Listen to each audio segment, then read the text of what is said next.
Let's take a look inside Mr. Gibson's public speaking classroom.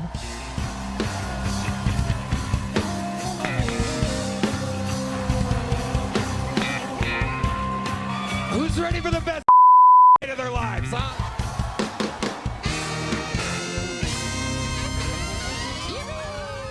Thank you for tuning in to another episode of These Are the Days of Our Lives.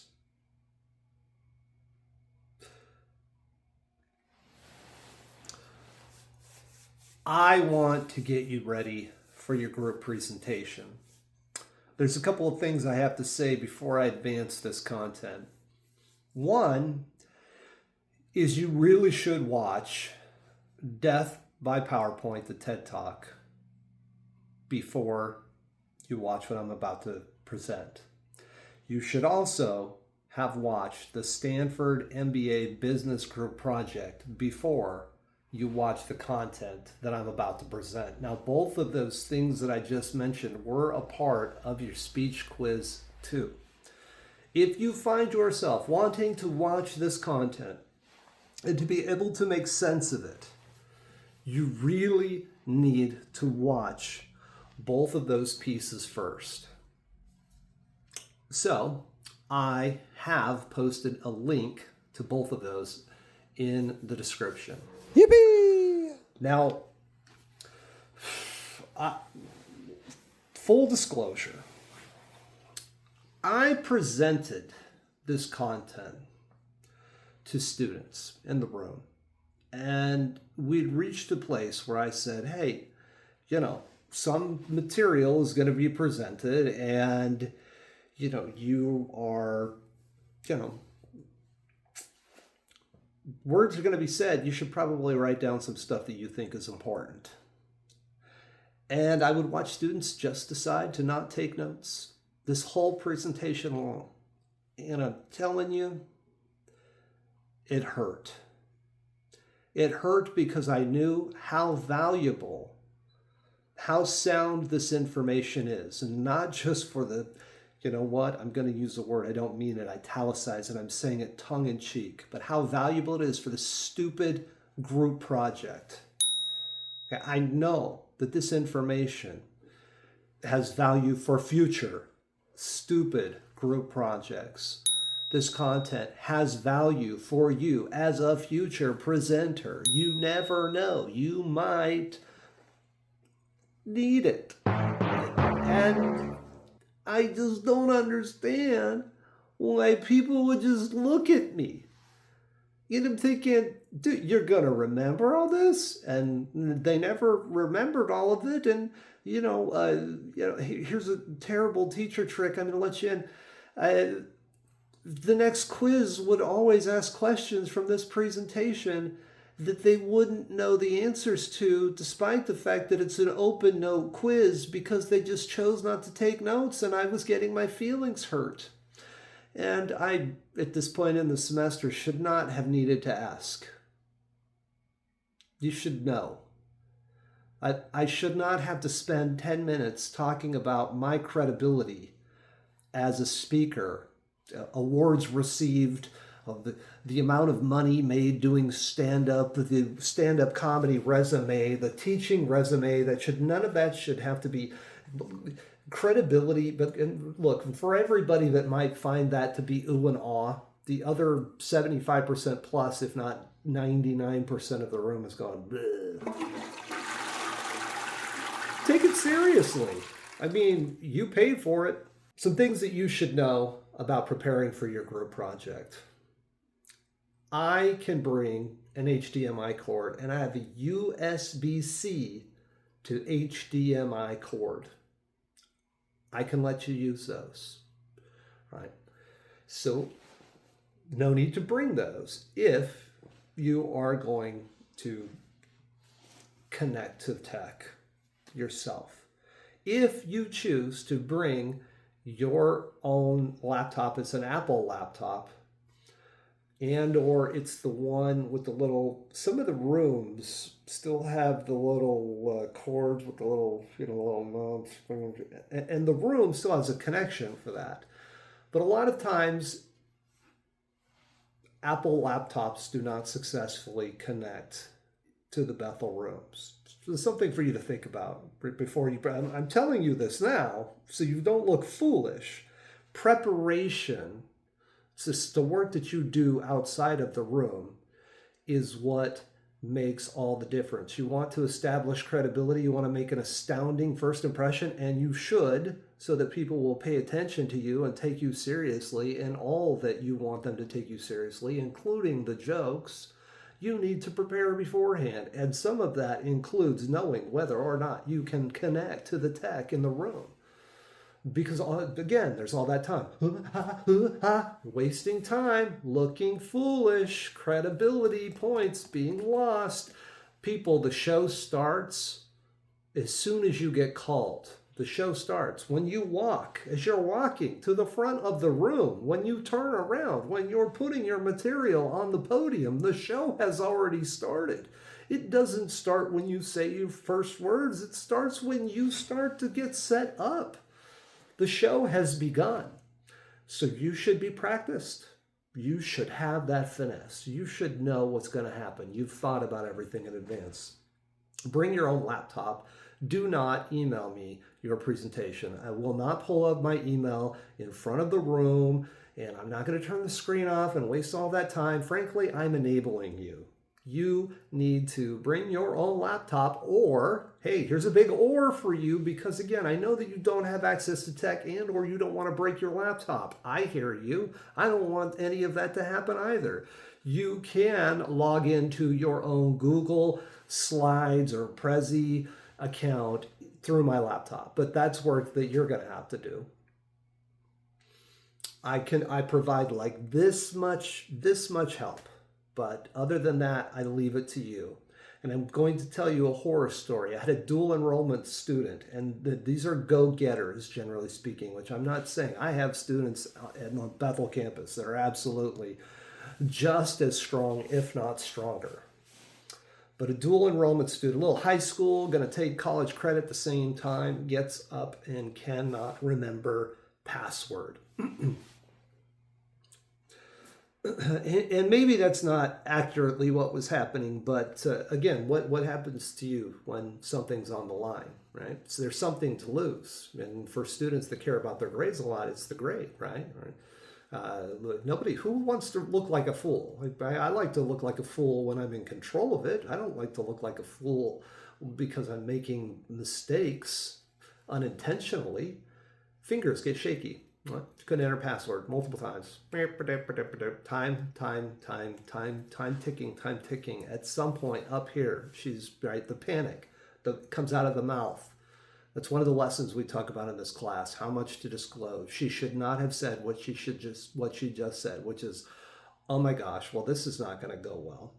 Everybody in the room got to overhear it. Now, granted, it was said at like that low level whisper, but see, she wasn't there the day that we talked about that. And so her partner in the group project was like, psh, you're not supposed to say that. And anyway, a little bit of practice, maybe being logged in beforehand. Right? There's a good chance, right? My recollection is a bit hazy. Maybe she was trying to log into my laptop. Be calm, be patient. If you have to go back and re-enter, it's okay. Stay calm, stay composed, or pretend to.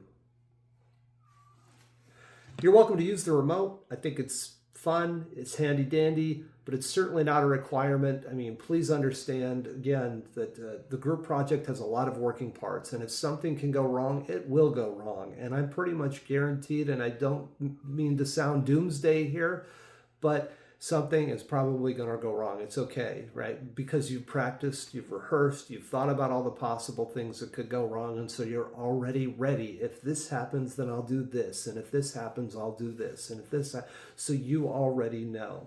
So this is just one more working part. I'm very happy to give you a fast tutorial. Generally, students pick it up as fast as a simple do this or do this, and then they do super practice right at the beginning of the thing, and it goes beautifully. But you are welcome to just use the arrow key to advance, right? That's what you've practiced, and this seems complicated, by all means. Please make sure that if you are using note cards, and you probably should not be using full sheets of paper, you should not be. If you're using note cards, distribute your parts prior to coming up in front of the room. I want you to think about this. It's laughable.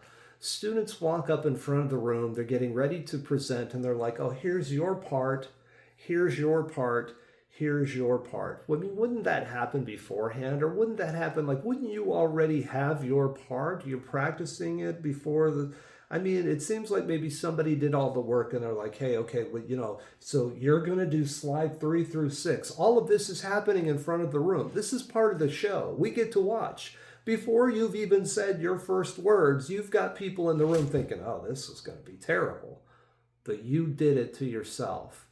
You could have just done all of that I just talked about in the hall, right? Maybe you could have baffled us with BS. Practice the setup. Make sure that you know how to get yourself set up, be it with all tech or other instruments that you're going to use. And so this is where watching the Stanford Business Group project comes in handy. Okay, this is where I can have a little bit of fun. This speaker that you're looking at, where is he positioned? Right? It's a silly little thing that we talk about at the beginning of the semester, but he's in the squared up spot. All of the other speakers are out of the way because they don't want to be a distraction. They've thought about this. They know what's going on. That speaker is in a forward position. They're not all standing at the same spot. Otherwise, you've got 3 people that are twiddling their hands, doing things that they shouldn't be doing, and it's all pulling attention. Spider, spider, spider. You've got the one speaker that's forward. We can focus on that person, and the other speakers are out of the way. But no, right? They're watching the audience. They're watching the audience, or they're pretend watching the audience. Maybe they're looking at everybody's forehead. But if you were in a real-life presentation situation, right, one that counted for something more than just the C that gets the degree, then you would want to be watching, okay, what are they, are they engaged? What's going on, right? You're taking in information. So you don't want to be facing the back. You don't want to look like you're bored waiting for your part. I mean, you're communicating something non-verbally in those moments. And truthfully, you should do everything you can to make sure that people are not looking at you at all, right? So you've got speaker up front that's doing work, and you are off to the side waiting for your time to take the stage. So first speaker comes up in front of the room, has got an opening line that she stumbles on, and very quickly makes correction and moves on. Doesn't dwell on it. Does not dwell on it. And that is something that we've talked about in this class. It's okay to make a mistake, but the more attention you give it, the more we start to think, yeah, that was kind of a terrible mistake. It really wasn't that bad. People trip on words all the time. I do it multiple times every class. But if I sit and think about the ding, ding, ding noise that's going off in my head, I would completely crumble. He analyzes a video clip. You're going to want a video clip. He analyzes a video clip. You should be analyzing your video clip. It makes it sound like you really know what you're talking about. It was very fancy. Well, a lot of credibility is being established by the first speaker. A lot of credibility is being established by the first speaker, getting everybody ready. And then he does something for the other speakers. And here is the power of using a narrative to make a point. He does something for the other speakers. It's what my ex-wife did not do for me. He introduces them. A couple of key components happens there. Their group presentation is broken up into 3 major chunks. This first speaker is delivering the introduction. He will later deliver the conclusion.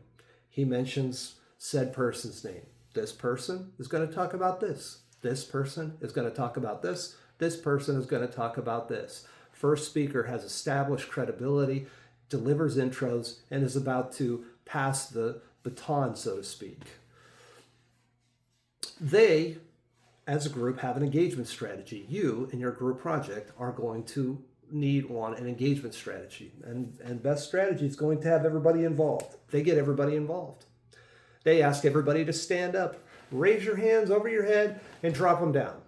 And this is where you should start when you come up in front of the room, right? Before you start actually delivering your speech. And that is sound content, by the way. That is a piece of public speaking, competitive speaking, this sound content. That is where your hand should be when you first start. So beautiful. And the value of that engagement strategy is if I were to tell everybody to stand in the room and I had one person that wasn't standing, well, I would know that they were not listening. Maybe they couldn't hear the directions. There are a few possibilities, but they were probably less engaged. But there, there's something beautiful about getting people up and moving, which is why I have students moving, even doing the most rudimentary things. Why wouldn't I collect the quizzes? Get a few steps in. It's good for you. It'll help you stay engaged. Would I give their engagement strategy a 10 out of 10? I wouldn't, because what were they really asking the audience to do? It was pretty mindless ultimately. I mean, they could tell they had people engaged because everybody stood up, I'm assuming. And so everybody's engaged, but right, raise your hands above your arms, drop them down. Not really that complicated. I'm looking for you to get a little bit more out of your audience, and I'm looking for you to get everyone involved. If I had to give them a score, the only place where I would have given them a ding on their grade would have been their engagement strategy. Man, I'm being hypercritical. And we'll look at one of their slides later. But I'm either going to be hypercritical there or here. Is it an A? Yeah. And as far as fundamentals are concerned, if you were to ask me, show me a group project that is fundamentally very sound, this is the one. And these things are basic. Most of this stuff we will have talked about by the time you actually have to present a group project. And all of it now that you're going to see it now, you could be, it's very rudimentary and or easy to go, oh yeah, that just makes sense. That's what I loved about learning communication, learning human development. Something like, oh man, that makes sense. There's a name for that. This group does not have a reference slide in their video, and they're not citing within the slides. But this is Stanford, and this is a master's in business program. So what are they doing? Because if you'll notice, right at the very end, speaker has same line as he does in the beginning, right? Kind of something that happens at the beginning, happens at the end, stumbles on it again. You can't even put amazing poker face, right? But it wraps up presentation, people clap, video cuts. Did he say, here's my references after video cuts? Could have, but they got the mic drop moment, right? Mic drop moment occurred. Last line said, audience claps, video cuts out. Was reference page pulled up then, right? Reference slide, or here is the third way in which you can present your references effectively in this class, at least, right? Gibson says there's more than one way to do it. Maybe they just gave it to him on a paper. Right? Maybe they just made a Microsoft document and they said, right, here's our 3, 4, 5 sources or whatever. And they said, here you go, professor. And that was that. And that is also an effective way to cite your sources. My guess would be they did it in the one of two ways. That they either showed their reference slide after it cut out, but after they got the applause break, or they just delivered it to the professor on paper. Okay, now, I'm not sure if we've gotten to the place. I would hope that we've talked about how your attention getter, your pre-planned opening line, and your closer should create a circle. And that's really what you might say that the opening speaker, closing speaker, that was kind of the line that he stumbled on, right? It was a bit of a tongue twister for him, but it was basically something that was set up here that's said down here. And, so they were also, you could also see evidence of them using that strategy in this presentation as well. Now, again, just very quickly, right? It's different speaker's turn. That speaker is in the forward position and the other speakers are off to the side. What I'd like you to note here is PowerPoint slide is up, speaker is facing forward and delivering content, right? Very clearly, right? He's either used his peripheral, maybe even the slightest turn of head. Okay, we're on the same, don't wag your finger. But because of the fact that the slide pops up and he's talking about it at the same time, it's happening with synchronicity, the audience laughs. There's a surprise value there and it gets a laugh. Look at the slide, 4 words, right? 1 image. Speakers, presenters, please avoid watching your videos. You are missing out on a key opportunity to see who is engaging in your work. All semester long, I play videos for you and I'm watching you. I'm trying to do it in a less intimidating fashion, if you will. I try to use my peripheral vision as much as possible, but I'm absolutely watching to see who's engaging in the work. And if you're looking here, the video's playing, and when he hasn't stopped it or went up to analyze it or whatever, he is facing forward. When you are playing your clip, you should be facing forward. This one, despite the fact that this is, right, don't let your parents hear this. This one pisses me off. I don't know why people, I'm saying this, please don't watch your clips. People are still going to watch their clips. They're really enamored with, wow, we picked such a great graduation clip that I just, it's pretty. But I mean, that's the power of, moving picture shows, if you will, is that despite the fact that you've watched it and you're ready to break it down and analyze it, you just can't help but look at it.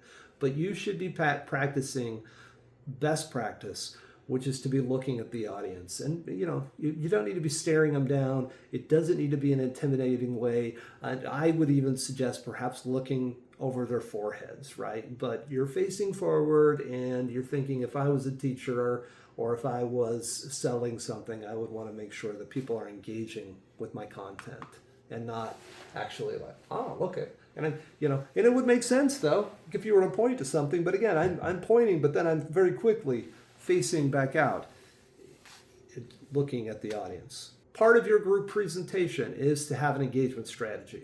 So let's talk about a couple. Let's talk about some pros and cons. One that I see at least one, if not more of every semester, is a Kahoot. Can you make a Kahoot? Sure. Is everyone in the room going to make a Kahoot? Well, I hope not, especially since I just said that. But here are the pros. It's great use of tech. Everyone participates. People love to play with their devices, touchy and looky and flashy colors and lights. And it's less stressful, right? If I say I need everybody to come up to the front of the room and say before I die and yell over marshmallow music, then, that creates some stress, and sitting in a chair and just pressing random buttons, so less stress. But you've got everybody participating, and in theory, the quizzing of it's creative and people are engaging, so there's a little bit of thought that's happening, and perhaps more thought than is required if you were just to stand and raise your hands over your head. Instructions matter, and I'm not saying that it would happen, but if you were to just say, okay, guys, log into this Kahoot, there's this chance that people might take an opportunity to be smart Alex. I mean, maybe I would put my name on the board as Yo Mama. People see Yo Mama pop up and they laugh, and then I get to be the class clown. Right? Be specific, be thoughtful. Right? Go through this process in your head and you will have a more effective result. I've watched students that have put effort into really prepping and planning for a valuable, clever, interesting engagement strategy, and it usually ends up being the most popping part of the presentation as a whole. And so put some effort in here. Does a Kahoot guarantee you a 10 out of 10? No, it does not. I've watched Kahoots that, what is it? Please demonstrate concern regarding matters of spelling and punctuation, right? Plenty of misspellings and or quiz questions that are not challenging at all, and perhaps they're, you can tell that there wasn't a lot of thought put into a couple of answers maybe being close but not accurate, or people can't get the Kahoot to work correctly. Sometimes there's just these weird blocks of dead noise or dead air, as they might call it on the radio. And it creates awkward moments. So does a Kahoot create a 10 out of 10? No, absolutely not. Before I created the presentation that you're watching right now, or you wouldn't be watching it right now, this is something that happened the first year that I taught this class, in 2018, 2019. I was teaching to a room full of 12 dual enrollment students, and I said, hey, have an engagement strategy, and that's pretty much where I left it. Maybe I didn't have a lot of examples, or I really, but their idea was so brilliant that I went, okay, I've got to start bringing this to my students. They got everybody involved. It was fun, and it got people up and moving. There are people that are kinesthetic learners, and people that are the move that learn through movement. And so they said, everybody stand up, get in a circle. It's 12 people, like Mr. Gibson, come on up here, participate, right? Something that was unexpected for me. On the inside, I'm like, oh, it's so cute. Again, what a creative, interesting decision that they made to decide to put me into this process. And they've got a beach ball. This is a graduation speech. They've got different things written on the parts of the beach ball. Like, what is one thing that you should do? What is one thing that you shouldn't do? And we threw the beach ball at each other, and whatever chunk that you had in front of you was the question that you had to answer. And again, it's a beach ball. We're throwing it. It's fun. We're answering questions. Everybody's up, moving, involved. It's pretty clever. And I mean, if you think about the amount of thoughtfulness and time that was put into just creating this idea and getting it to function well, was it a 10 out of 10? Yeah. And, and now that I become more liberal, geez Louise, I mean, maybe it could have been an 11 out of 10. I don't know. Avoid fishing questions. If you are saying to yourself, we've got to have an engagement strategy, and you ask people a fishing question, you're going to get low engagement, and I don't know if I'm even going to count it as an engagement strategy at all. Get everyone involved. I feel like I've already said that too many times. What is a fishing question? That was a fishing question. If I were to ask a room full of 15 people, what is a fishing question? Here's what will probably happen. No one would answer. Maybe somebody that was really sound, or somebody that was about ready to graduate with an education degree might go, that could happen, right? But there you go. I got one person that answers, because it's really a one answer. There's really only one answer to that question. And everybody else just gets to sit there. Maybe some people think they know what it is, but they're not sure, so they're not going to answer. You got the people that don't know the answer. They hope they're not getting called on, so they're looking away. They're like, oh, that's interesting. Over there, low to no engagement. Please avoid doing that to try to count that as your engagement strategy. Now let's talk about your slides. You watched Death by PowerPoint, so you know. Nope. It's getting better, but no. Again, no, not like this. Not like this. Nobody's taking anything away from this. Oh,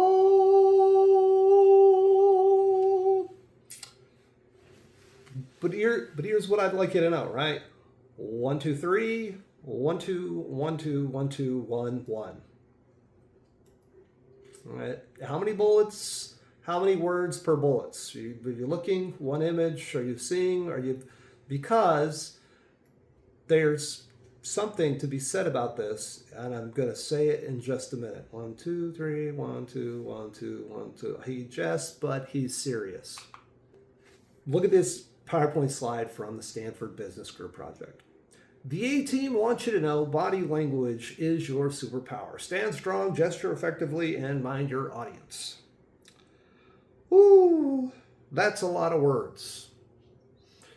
If I were sitting down with them before the presentation, I would say, okay, like, I get it. The A-team reference, it's clever. You probably could just say that. So let's cut that. Cool. Now we've got less words on the PowerPoint slide. Body language is your superpower. That's kind of your theme. That's kind of your title. I'm willing to bet you could probably cut that too. And now you've got stand strong, gesture effectively, mind your audience. You got room potentially for an image.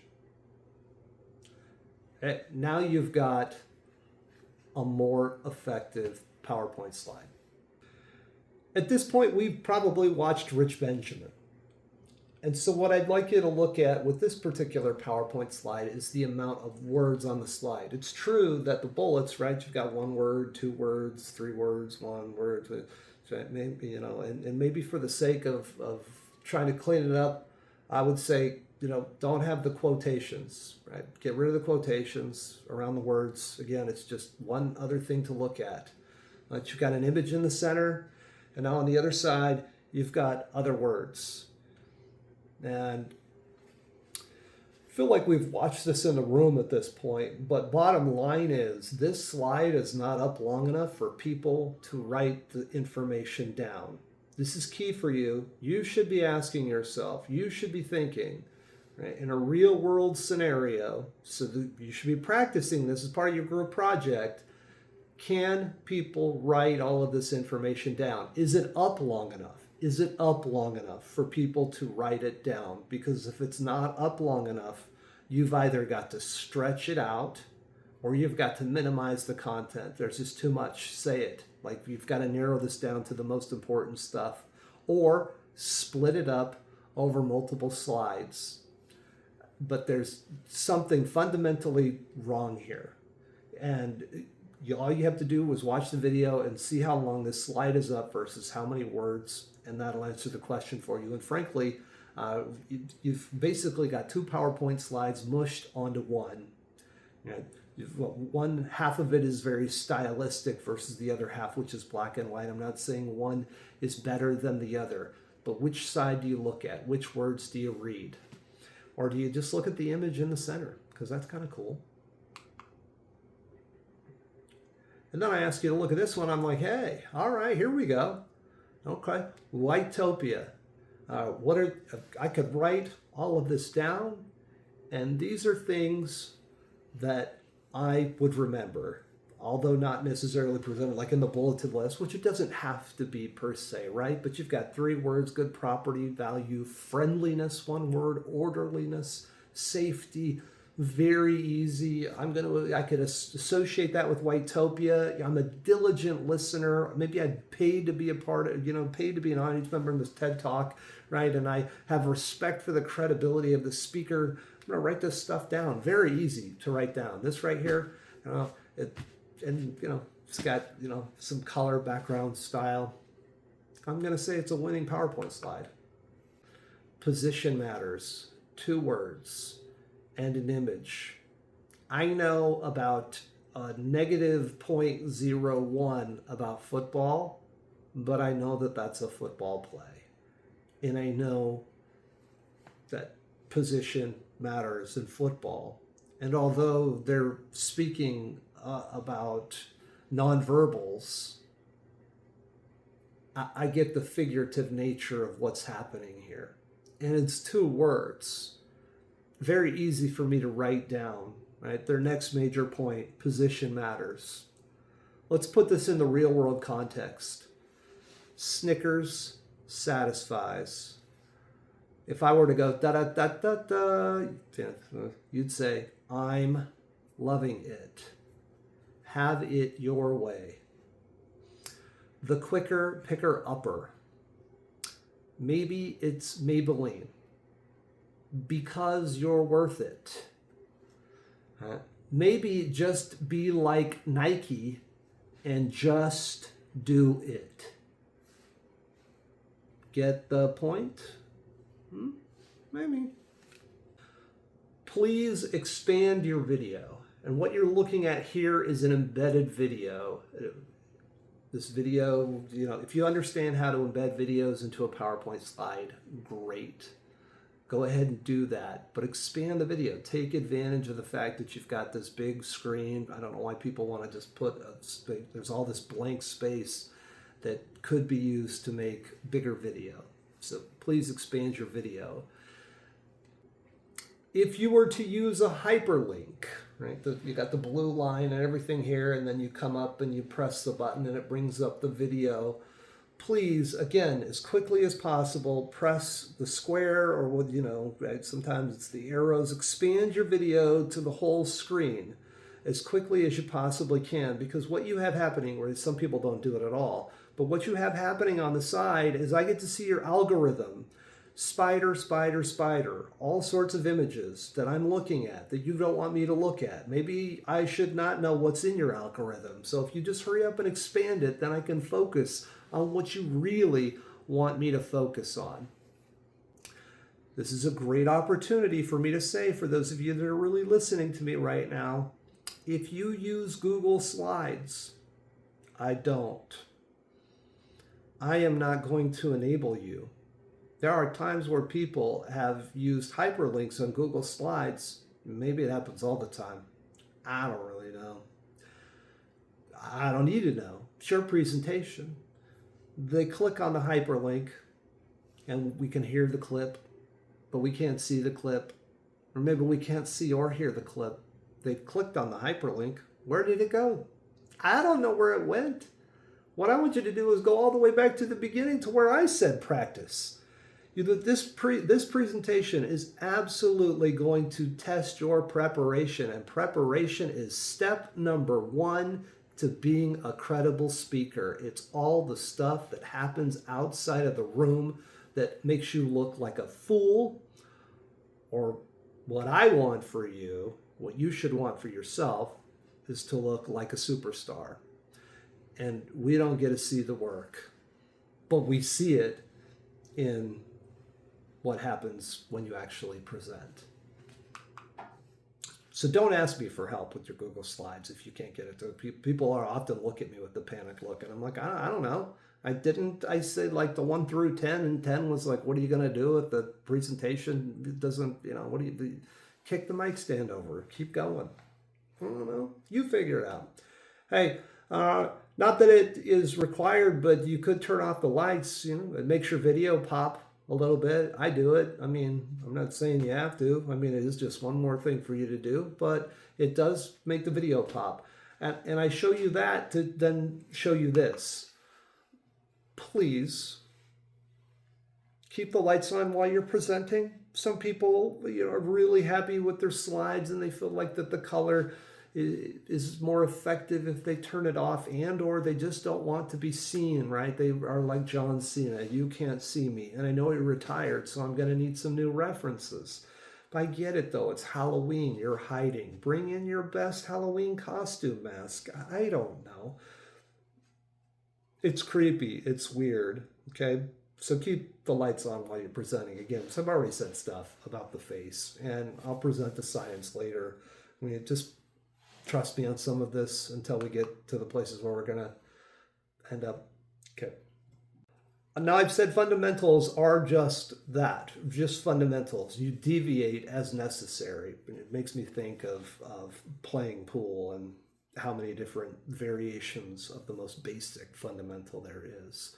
I know I said stand in the middle of the room, but if the screen is in the middle of the room and you're pulling up your slides, you're casting a shadow on your slides and people cannot see it. The shadow is weird. Do some shadow puppets. That's fun. Or you could just start the presentation out of the way, off to one side. Or you standing in the middle because there is nothing up on the screen yet. And then when stuff does come onto the screen, you stand off to the side so people can see it. And how might you know if there's a problem? People will tell you.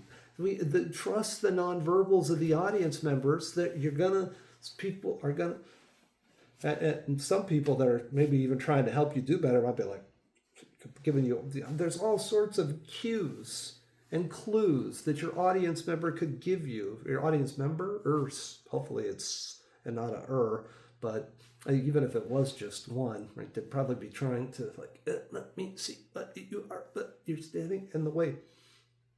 So deviate the strategy as needed. Whew. Well, I'd say we are finished, but it's not true. We've really only just begun. However, this chunk of material is finished. So, yippee! I look forward to seeing your work and clever creative close.